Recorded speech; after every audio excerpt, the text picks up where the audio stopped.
Van Lathan, one of my favorite people out there having conversations, primarily because he's done so much in his life. He's not that old, but he's done a lot, and he seems very introspective. Seems like he seems like he thinks deeply about things. And we were talking about class versus race earlier in the show, and I found this clip that I thought would be poignant to mention, and then we'll take some calls as well. I see some health calls that I want to get to. But go ahead, play it, Smiz. I'll say this. This is another reason why, and people are really going to dislike me saying this, I'm starting to lean toward class being a bigger issue than race. When I say that, I don't mean a more sinister issue. Race and racism and sexism are the most sinister demons in America by far. But class penetrates even inside of intraracial bonds.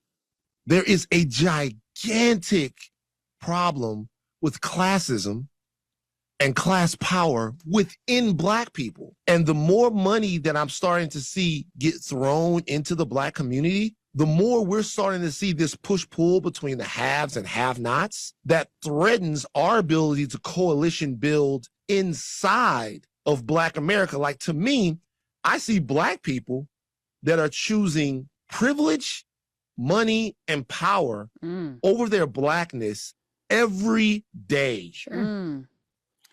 We've been actually having that conversation as it relates to certain commentators talking on certain stations about the political landscape. I'm going to go one step further, and I thank Van Lathan because I believe that he thinks about these things, and it's not all black and white.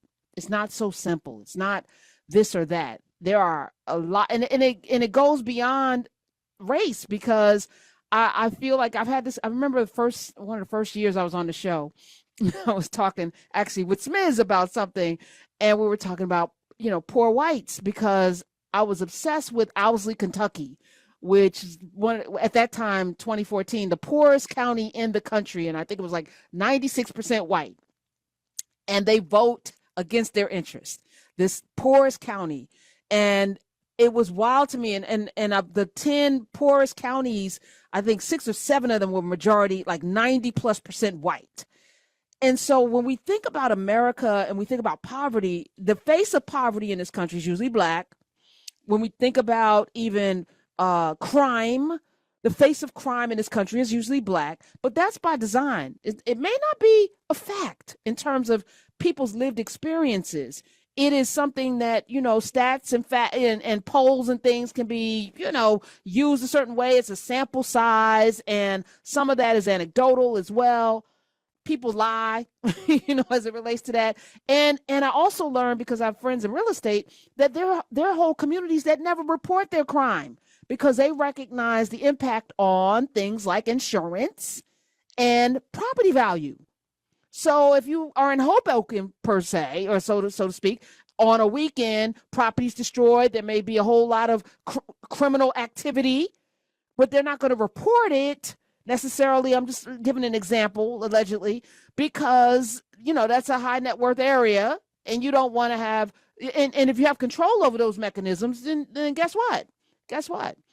So, there's a lot of conversations to be had, and I think he's absolutely right. And I think it also gets complicated when people who are raised, like somebody in the Nubia chat said, so Medea barbecues on the front lawn. And I said, do you want to live next door to Medea? Medea may be shooting in the neighborhood, maybe barbecuing. She's going to be walking out, no bra on, titties flapping. Is that the kind of neighbor that you want, And is this respectability politics? Yes. I don't necessarily want to see my neighbors outside in their house coats and slippers. I don't, not on a regular basis. You can go out and get your mail or whatever, but you walking around with rollers and stuff, like we can, this turns into, Monique talking about the bonnets in the pajamas in public.